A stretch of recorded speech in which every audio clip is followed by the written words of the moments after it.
ne duhet i kemi 80 veta të cilët qëndrojnë në sallë dhe votojnë minimalisht. Konsiderojmë që nuk mund të shkojmë me 80 në votim. Po doli 79 numri në fund, automatikisht shkojmë në zgjedhje. E kemi prioritet absolut në situatën aktuale politike evitimin e zgjedhjeve. Duhet të sigurohemi që jo t'i kemi 80, po duhet të sigurohemi që t'i kemi një 84-85.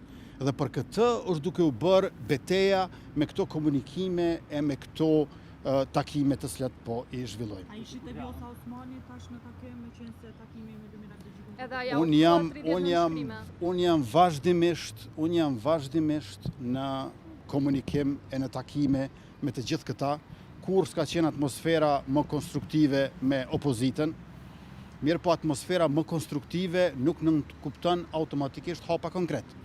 Tash 30 nuk zgjedh punë. Edhe njerë po e theksoj, as 80 nuk është garanci. Duhet 84-85, që t'jemi sigurt për 80, por si lëvizjeve të vendosje, ne e kemi në dorë një 30 për një kandidat. Me pakica tjera, si 6 që jemi, i kemi 2 kandidat.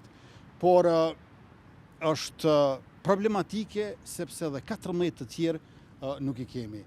Na lejoni që të përpiqemi edhe sonte, edhe nesër, e pas nesër besoj që duhet të mësohet për këtë gjë. Pa dyshim që do të diskutojmë edhe për emra konkret, por edhe njerë po them, mundësit janë aty, nuk ka nevojë të shkojmë në zgjedhje, por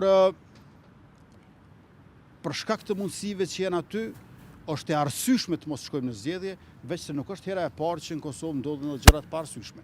Pra unë edhe një herë bëj thirrje që të mos shkojmë në zgjedhje, të sigurohemi që do t'i kemi së paku 80 aty dhe më pastaj të vazhdojmë. Padyshim që në vijim do të flasim edhe me emra konkret sepse ju e dini që nuk mjafton një kandidat, duhet 2 kandidat.